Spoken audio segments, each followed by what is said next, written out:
Okay, it's lesson 4 for beginners. I promised it to you. Here's the camera. What camera are you going to need? Hear me? Need. Not what you want. I mean, it's very nice to have something very expensive. Show all your friends. They think you know how to take pictures. So anyway, we're going to be looking at the difference between telephones. You might be surprised, actually. The intermediate camera and the DSLR.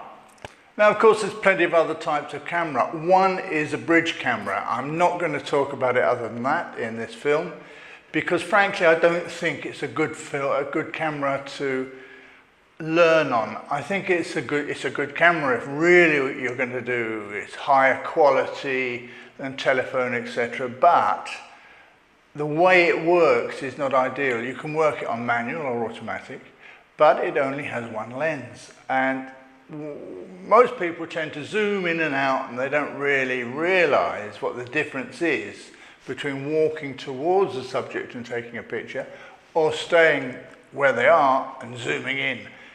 So changing lenses is an important part of learning photography. So let's get on with the rest.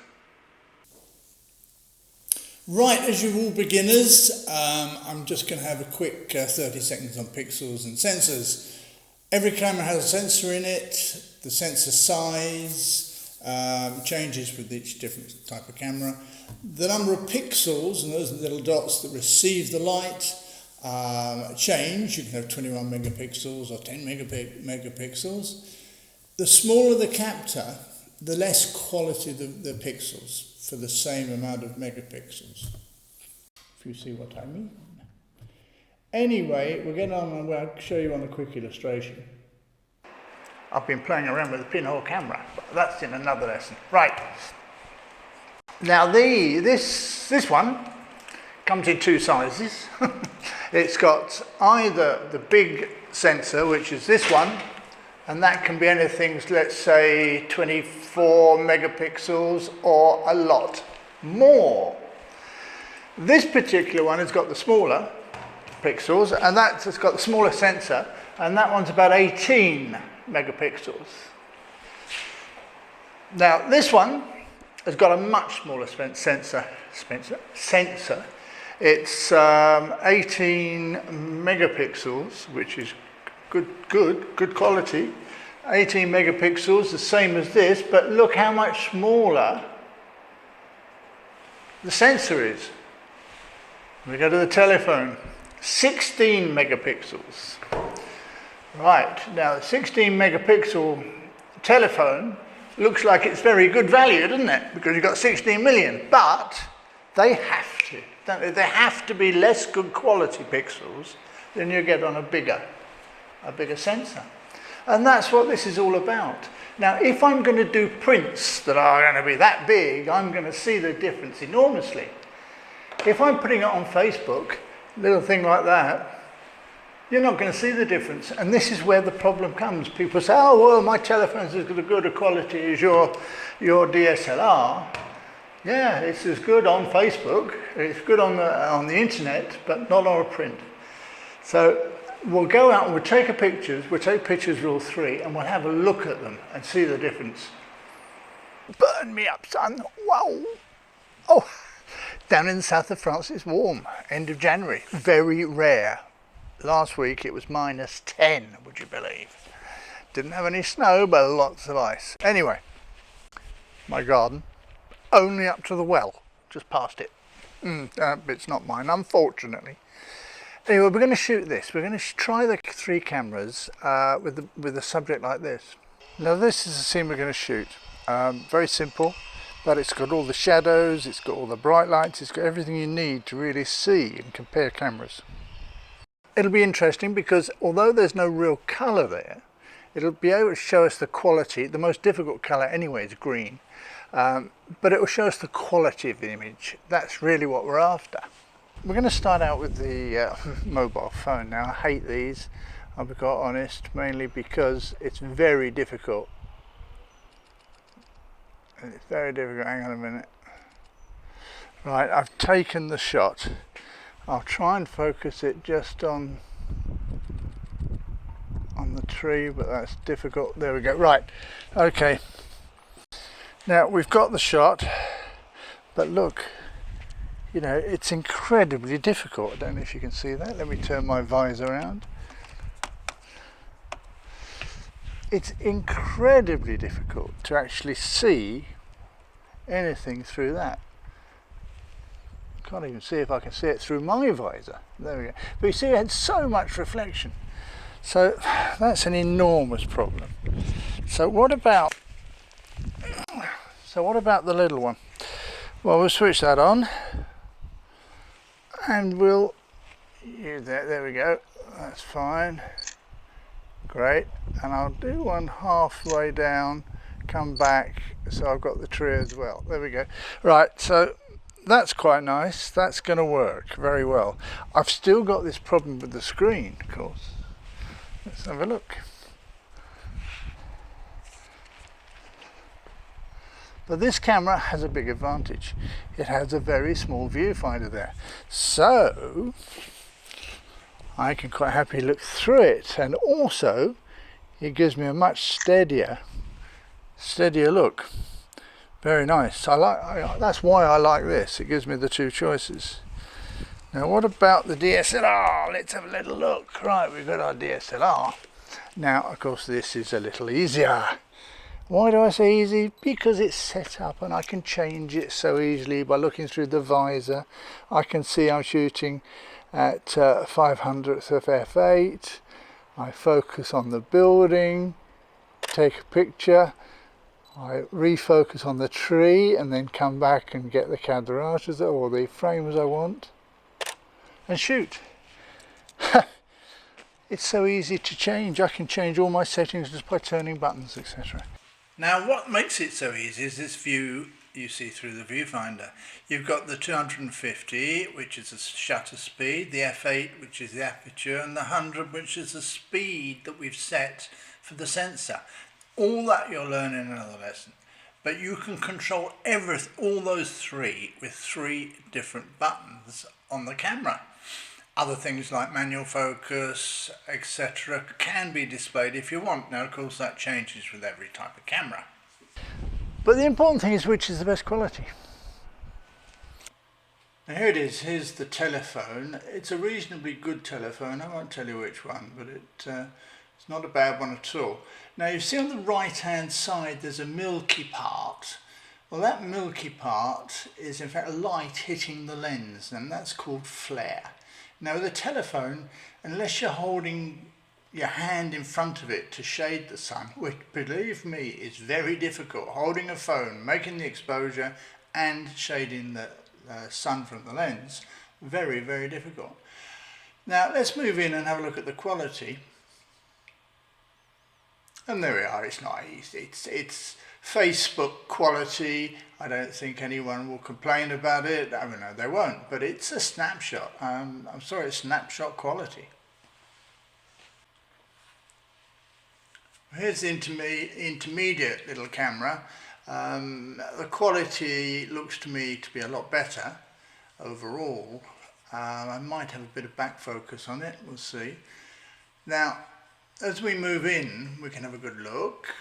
And we go to the left, as we did the other one, then we go to the right. And there's the soul. Look at I think the roof is actually a lot sharper.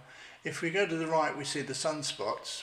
Again, very easy to solve just by casting a shadow with your hand over the lens. And now the DSLR. Now this isn't shot with the lens hood on it. I've left it off. You'll see a lot less flare. There is a little bit. We'll go in and have a look, and you can immediately see the quality, the colour, everything about it is better.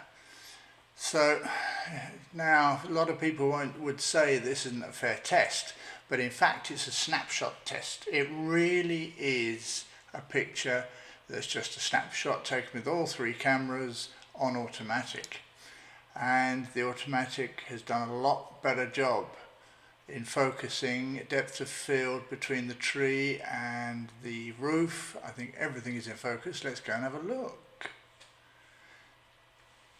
Now as we move in, we can see that the quality is dramatically better. We move left and we can see the tree, we can see the hedge in the back is a lot better. As we come to the right, we can start to see a little milkiness, which is that flare. Now the important thing to remember is that this will give me a print that is enormous, 2 meters wide, and it will still stay super quality. The others, the bigger the print, the worse it gets, I'm afraid. Well, what do you think? There's one thing about cameras, and that's the digital zoom. You mustn't forget. Telephones quite often have a digital zoom, and all that does, in fact, is just blow up the centre of the picture. I mean, you can do that on your computer afterwards. So be very careful when buying something like a cheap camera. Make sure it's got an optical zoom. Of course, with the DSLR, it's always got an optical zoom, because that's what you do. You change you zoom, etc. The telephone has one as well, but the lenses you can stick on. You stick it over like this, but they're quite a lot of hassle. This one has a very nice zoom on it. It goes out a long, long way like that, and it goes to 700mm, which is very long.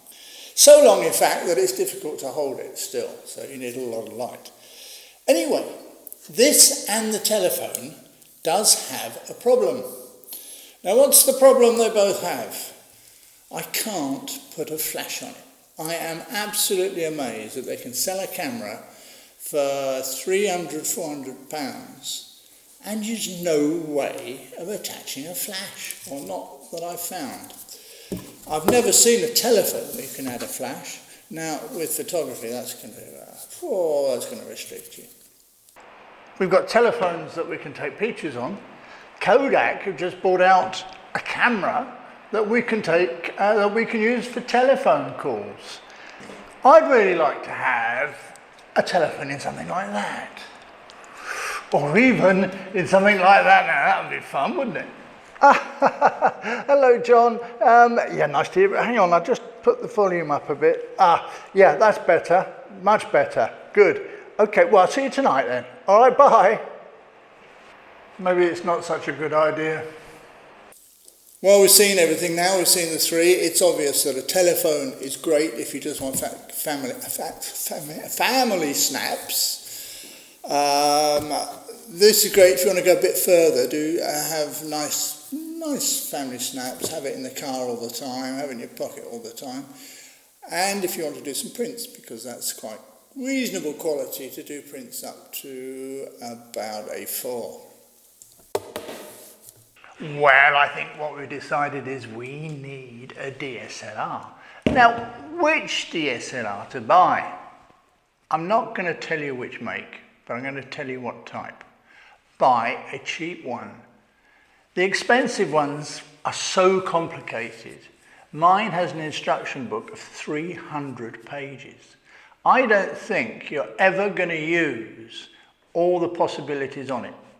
Now I say that because by the time you get good at photography, by the time you've learnt everything, you'll have learnt everything about your cheaper camera and you'll want to move on to a better one. If you buy a better one now that is so complicated, I think you'll just put it on automatic because it'll frighten you to death.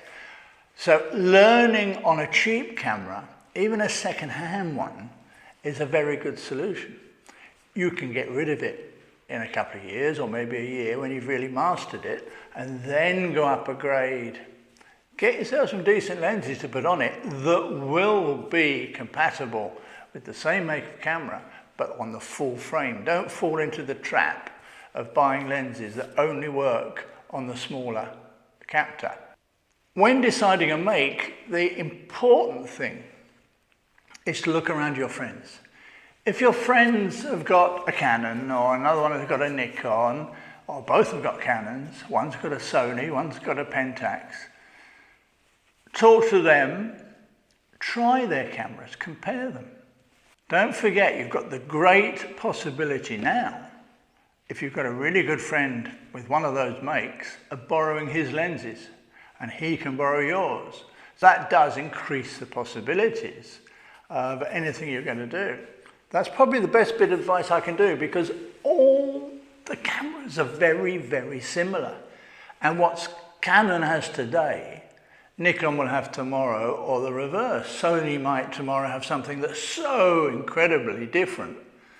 That's why I say start with a very cheap body with the kit lens. Learn on that.